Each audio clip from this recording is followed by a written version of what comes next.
Hey guys, the Dating God here. Thank you to all the subscribers on my new channel. We were at 0 the other day, and now we are at 25 subscribers. Subscribe while it's still early.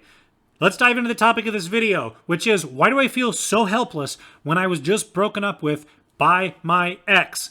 Okay, so number one is very understandable why you feel so helpless. If you were just broken up with, you probably feel depressed, down in the dumps. The world seems and feels empty. It's like no one cares. It's like nothing's relevant in the entire world besides getting that person back and being with that person. And you're just devastated, down in the dumps, depressed. Maybe you can't even eat for days, sleep, etc. That's if you were just broken up with. And I get that. It is understandable. It feels terrible, okay? But why do I feel helpless after getting broken up with? So number one, being in love with someone to some degree is similar to addiction. And what I mean by this is it's mostly in reference to the chemicals in our brains. We become so attached to this person and the feel-good chemicals associated with them. These chemicals are released when you converse with them, when you hang out with them, when they stay over with you, when you're with them all the time, and it builds up over months and years, and you are attached to that person, sort of like an addiction, but you're attached to them, and there are all these feel-good chemicals in the brain. And you see yourself with them long term, and then this person says, you're not the one for me right now. I need some space. I need to back up from you, okay? And so what happens is it's kind of like taking your drug away, and that's them. They are the drug right now, and so it's similar to some degree to addiction, okay? So that's one reason why you feel somewhat helpless.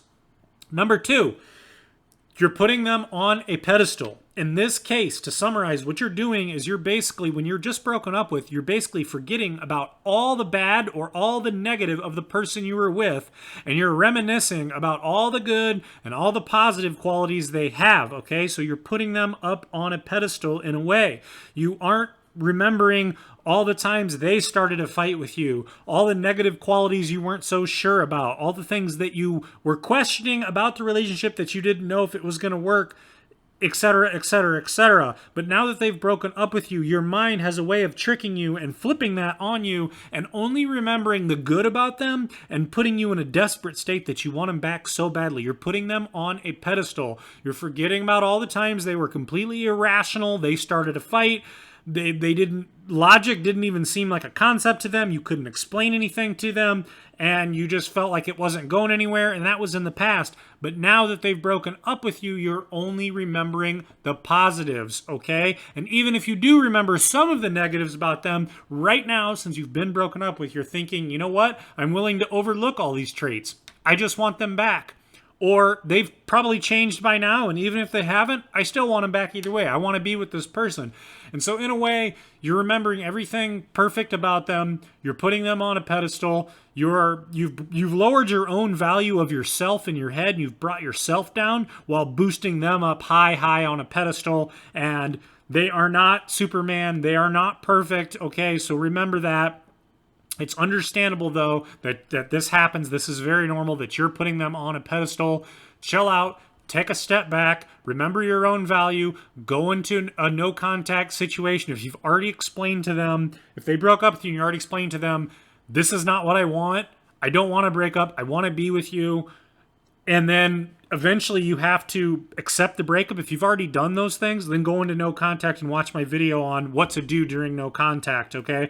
But it's understandable that you're in this mindset, and you can even be kind of desperate and depressed at the same time, and the world seems empty. I get that. But yes, you're putting them on a pedestal, and that's another reason why you feel helpless, okay? Third reason. Human beings will fight 10 times harder to get something back that they lost than they will for something new. It's in your DNA.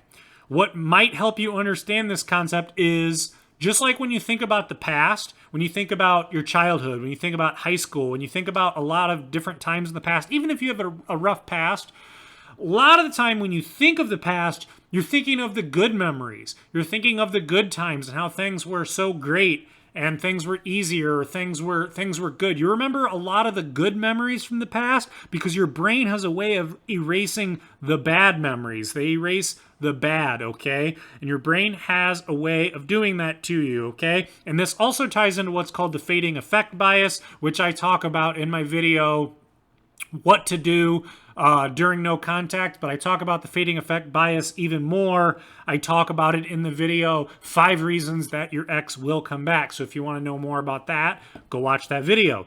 But yes, you will fight. As a human, you'll fight 10 times harder to get back something you lost than something new.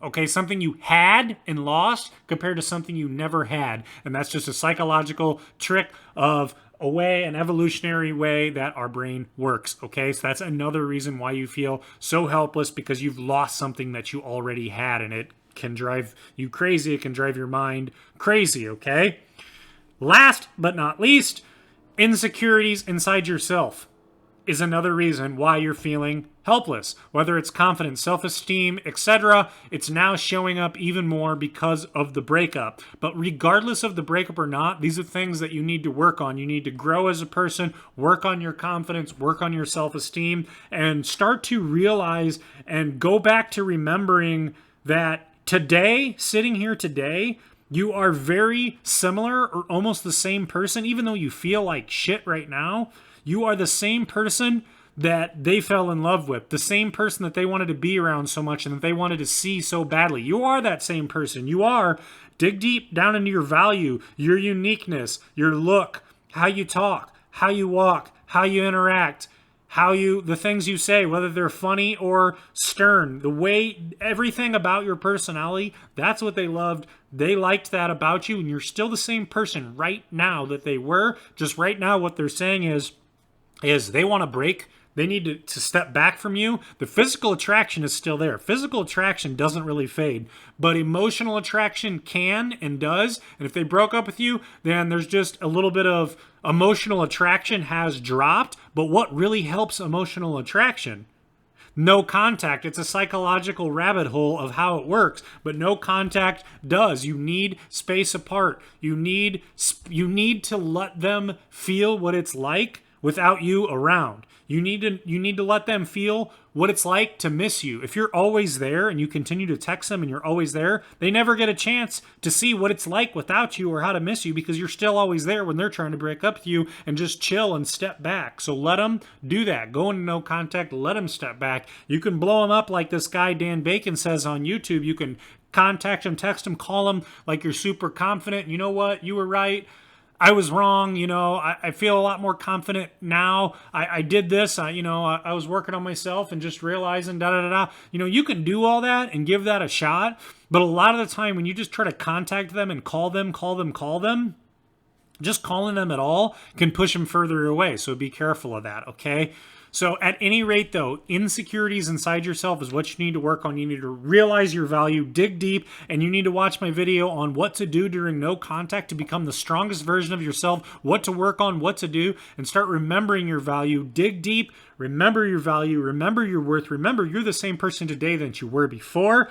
Remember to stay working hard, remember to push forward, and remember that good things will come, and your life isn't over, and there's still a really, really good chance that they'll come back. Watch my video on getting your ex back in 42 to 60 days. But at any rate, those are the 4 reasons why you feel so helpless. It's like an addiction. You're putting them on a pedestal. You've lost something you once had. You love them, obviously, same as the addiction part. And then you have all the insecurities that you just feel down in the dumps, like they thought you weren't good enough. And then you spin that in your head that you're not good enough, and you kind of run yourself down. Quit doing that.